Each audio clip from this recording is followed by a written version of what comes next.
지금의 디자인은 사실 영역이 해체되면서 동시에 전문성을 요구하거든요. 그러니까 사실 포트폴리오가 굉장히 어떤 식으로 무서운 도구예요. 포트폴리오 자체를 하나의 어떤 책과 영화 같은 개념으로 접근을 해야 된다는 게 굉장히 중요한 것 같아요. 안녕하세요. 저는 산업디자이너 이석호입니다. SWNA라는 전문 회사를 운영하고 있고요. 산업 디자인을 기반으로, 오브제를 기반으로 브랜딩과 건축 디자인 같은 것도 하고 있고요. 가구라든지 이런 리빙 프로덕트들도 디자인하고 여러 가지 측면의 작업을 하고 있습니다. 좀 생각을 많이 하는 편이에요. 그래서 조금 더 원형에 가까운 것들을 만들려고 하고 있어요. 제품의 순수한 기능과 형태를 최대한 가다듬어서 나올 수 있는 이제 좀 진정성 있는 어떤 이야기들을 찾으려고 노력을 많이 하고 있어요. 팀 구성은 프로젝트 이제 단위를 묶이고요. 프로젝트 하나마다 이제 리드 디자이너가 있고 시니어 디자이너, 그다음에 주니어 디자이너, 인턴 해가지고 이제 그렇게 그룹으로 묶여가지고 프로젝트를 진행을 하고요. 그래서 각 프로젝트마다 이제 좀 더 잘 할 수 있는 역량 있는 친구들을 이제 팀을 이제 잘 어레인지 해가지고 그렇게 작업을 하고 있어요. 장점은 짧은 시간에 굉장히 많은 일을 배울 수가 있어요. 어떻게 생각하는지, 어떻게 전략을 짜는지부터 어떻게 아이디어를 전개하는지, 그리고 어떻게 그걸 가시화하고 실제적으로 어떻게 양산하는지 같은 것들을 굉장히 짧은 시간에 배울 수 있어요. 그리고 다양한 매체들, 뭐 어떨 때는 가구도 하고, 어떨 때는 전자제품도 하고, 어떨 때는 환경 디자인도 하게 되고, 공간도 다르고, 브랜드도 다르고, 그래서 굉장히 다양한 걸 할 수 있는 장점이 있고요.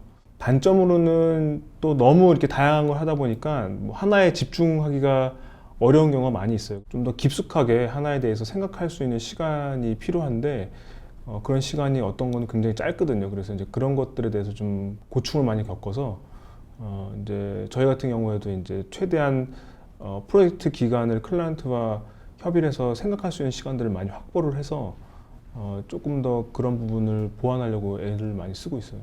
그 디지털 가속도가 많이 붙은 것 같아요. 그래서 예전에는 이제 2차 산업의 회사들, 그러니까 예를 들면 제조를 하거나 뭔가 만드는 회사들과 이제 작업을 많이 했으면 이제 최근에는 이제 3차 산업, 서비스라든지 디지털 IT 기반의 회사들이랑 같이 작업할 기회들이 많이 늘어난 것 같아요. 산업 디자인 같은 경우에도 제품 하나에 대한 이야기가 아니라 제품과 뭐 UX 아니면은 제품과 예를 들면 공간 이런 식으로 이제 분야 자체가 좀 더 폭넓어져서 전반적인 환경을 다루고 그 사용자의 어떤 경험을 디자인을 한다는 개념으로 좀 바뀌고 있는 것 같아요. 재미가 있지 않으면 사실은 오래 할 수 있는 직업이 아니에요. 왜냐하면 업무 강도도 높고 그리고 또 밀도도 높고 해야 할 것도 많고 배워야 될 것도 많기 때문에 내가 이 직업에 대해서 확신이 있고 그 다음에 즐길 수 있는 친구들이 오래 하더라고요. 저 같은 경우에는 좀 더 관심 가지고 보는 게 뭐 미술이라든지 아니면은 뭐 환경이나 뭐 조각이나 이제 그런 좀 더 창의적인 것들, 좀 개성이 더 많이 나아가는 것들에 대해서 좀 더 영감을 받고 재미를 찾고 그런 것들을 좀 더 제가 하는 업무나 이제 프로젝트에 영향을 받아서 이제 좀 더 새로운 걸 만들려고 노력을 많이 하죠. 그 지금의 디자인은 사실 영역이 되게 해체되면서 동시에 굉장히 전문성을 요구하거든요. 그러니까 굉장히 극과 극으로 가는 거죠. 저 같은 경우는 이제 T자형으로 사람을 많이 보거든요.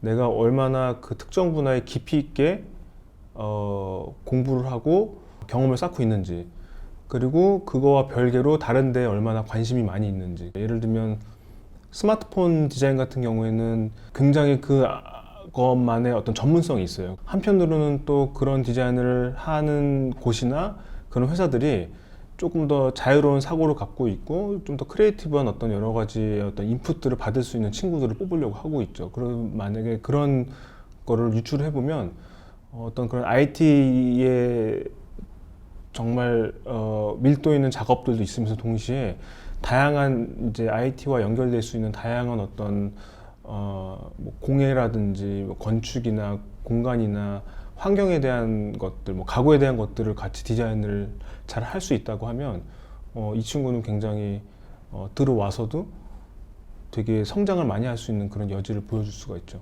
포트폴리오의 중요도는 매우 높죠. 포트폴리오를 열면 이제 첫 번째 페이지부터 이제 이렇게 보게 되죠. 그거를 보고 관심도가 높아지면 그 이후에 이제 어떤 경험을 했는지 이력서도 보고 지원자가 어떤 마음으로 회사에 지원했는지 이제 그런 것도 순차적으로 보게 되죠. 그래서 포트폴리오는 경력과 뭐 여러 가지 경험 안에서 제일 중요한 여건을 차지하는 것 같아요.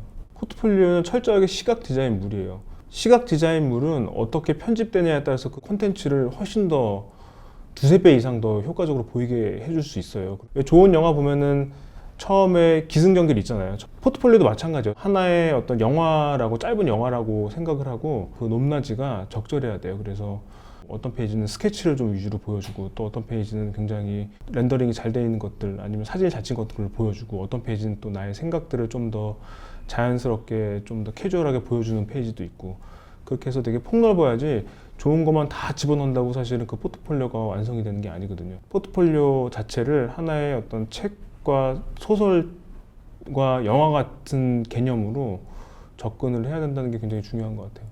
포트폴리오의 표지는 첫인상이랑 똑같아요. 그래서 우리가 사람의 첫인상 거의 한 3초 정도 되는 시간에 그 사람의 많은 것들을 이제 느끼게 되잖아요. 첫 표지를 보면 이 친구가 쓴 서체, 그다음에 레이아웃, 어떤 디자인적인 요소, 그런 게 아주 응축돼 있거든요. 이 친구의 수준이 어디까지 왔는지 딱 나오는 거죠. 포트폴리오 첫 페이지부터 만들면 아마 진도가 나기 굉장히 어려울 거예요. 컨텐츠를 먼저 이렇게 가공을 하고 레이아웃을 잡고 나서 다시 이제 그거를 어떤 응축하는 과정에서 포트폴리오의 어떤 표지를 만들면 힘이 좀 빠지면서 좀 더 자기 얘기를 명확하게 할 수 있을 거예요.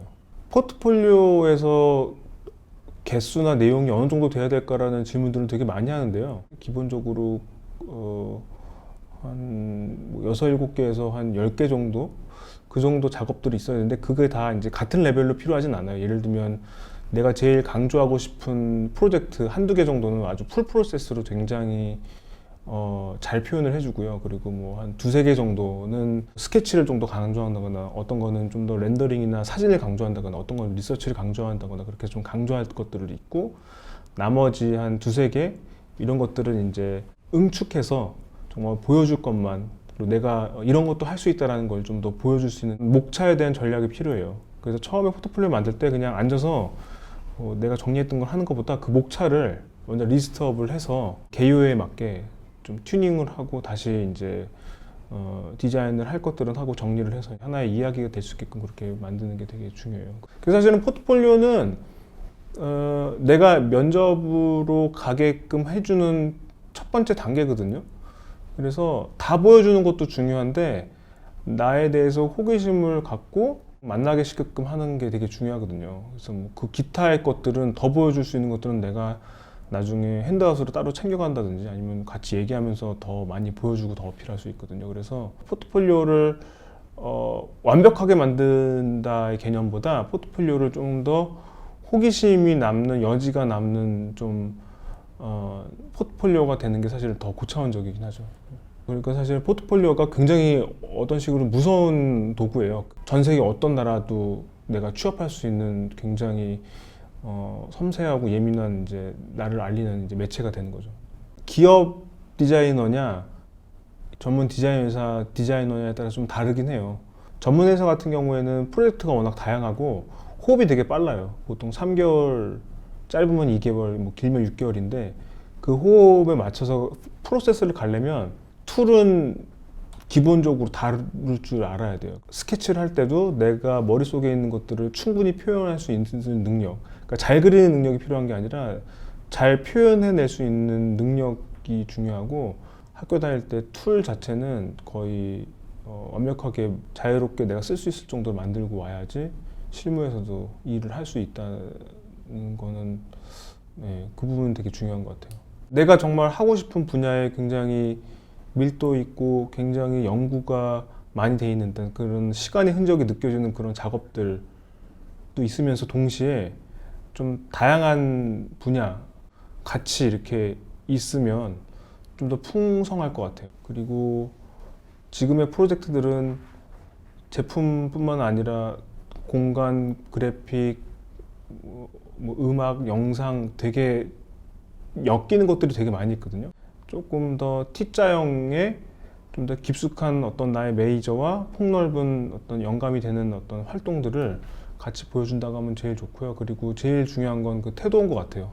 디자인을 바라본 태도. 근데 그거는 노력도 노력인데 그냥 자연스럽게 배어 나오거든요. 그런 것들은 디자인 작업을 정말 재밌어하고 대상 자체를 순수한 마음으로 바라보는 친구들이 있어요. 인터뷰를 이제 제가 내지는 저와 이제 저희 스텝이랑 같이 이제 얘기를 하면서 제일 먼저 느끼죠. 그래서 그런 어떤 열정적인 태도가 제일 중요한 것 같아요.